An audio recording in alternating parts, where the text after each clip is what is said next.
بسم اللہ الرحمن الرحیم۔ السلام علیکم، میں ہوں محمد عثمان اور آپ دیکھ رہے ہیں پروگرام حرف راز اور یا مقبول جان کے ساتھ۔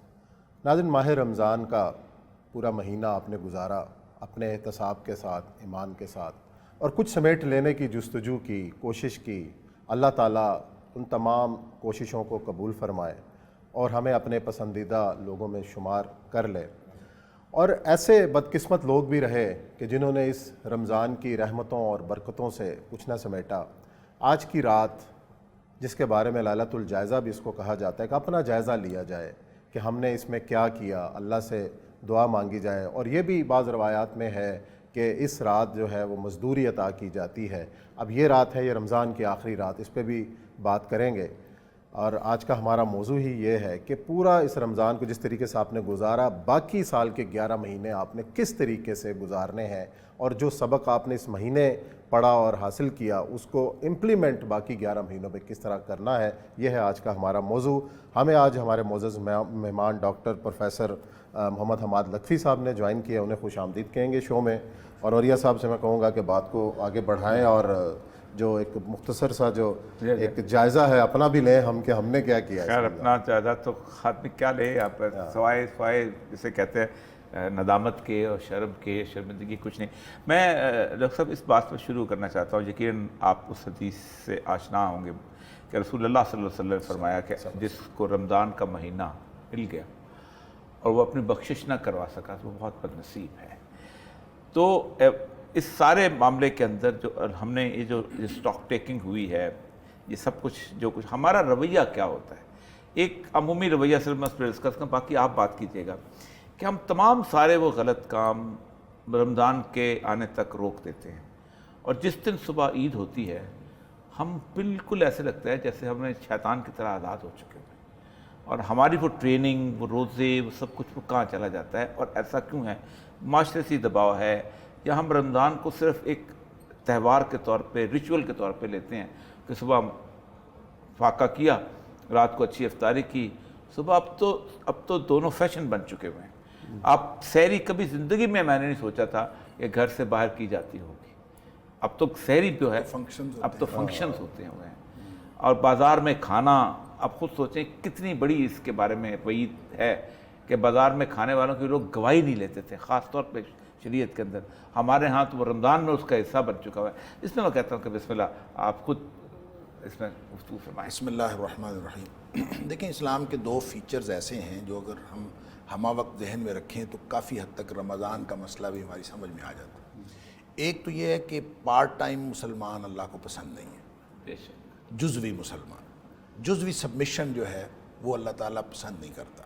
یا ایھا الذین آمنوا ادخلوا فی السلم کافہ، پورے کے پورے دین یہ کمپلیٹ پیکیج ہے، اس میں پک اینڈ چوز کوئی نہیں ہے، آپ اپنی مرضی سے یہ کرو وہ کرو۔ ہاں، اسلام قبول نہیں کرنا تو وہ اس کی چوائس ہے، لا اکراہ فی الدین، آپ اسلام قبول کریں نہ کریں، اگر قبول کر لیا ہے تو مکمل اس کو لیں۔ کلب میں آ گئے تو پھر ممبرشپ پوری۔ اس کے بعد پک اینڈ چوز نہیں ہے۔ دوسری بات یہ ہے کہ جو سیزنل مسلمان ہیں وہ اللہ کو پسند نہیں ہے، کہ آپ خاص سیزن میں تو بہت کچھ کریں اور پھر اس کے بعد چھوڑ دیں۔ نبی اکرم صلی اللہ علیہ وسلم نے فرمایا احب الاعمال الی اللہ ادومھا وان قل، بہترین اعمال اللہ کو جو پسند ہیں وہ ہیں جن پر انسان ہمیشگی کرے، چاہے وہ تھوڑے سے ہوں۔ اور ویسے بھی کثرت اعمال کا تو امتحان ہے ہی نہیں، حسن عمل کا امتحان ہے۔ اعمال گنے نہیں جانے، ایویلیویٹ کیے جانے ہیں، لہٰذا آپ لیبلوکم ایکم احسن عملا، لہٰذا اگر آپ کوالٹی ٹھیک کرتے ہیں اور کوانٹٹی کے اوپر زیادہ توجہ نہیں دیتے تو پھر مسلمان کو رمضان اور غیر رمضان سے کوئی زیادہ فرق نہیں پڑتا۔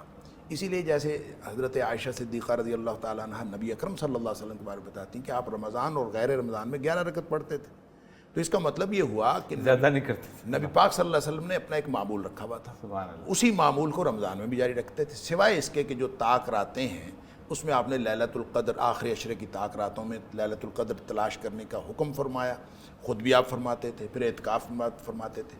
جو چیزیں وقت کے ساتھ خود اللہ کریم نے یا نبی اکرم صلی اللہ علیہ وسلم اٹیچ کر دیں، اس کے علاوہ اگر انسان اپنے معمولات میں کبھی اتار کبھی چڑھاؤ کا شکار ہو تو یہ مسلمان سیزنل مسلمان یا ایسا مسلمان اللہ کو پسند نہیں ہے۔ جب ہم اپنے معمولات ایک خاص ترتیب کے ساتھ لے کے چلیں اور خاص لیول کے ساتھ، تو پھر رمضان ہمارے لیے ایک بہت بڑی رحمت بنتا ہے کہ ہمیں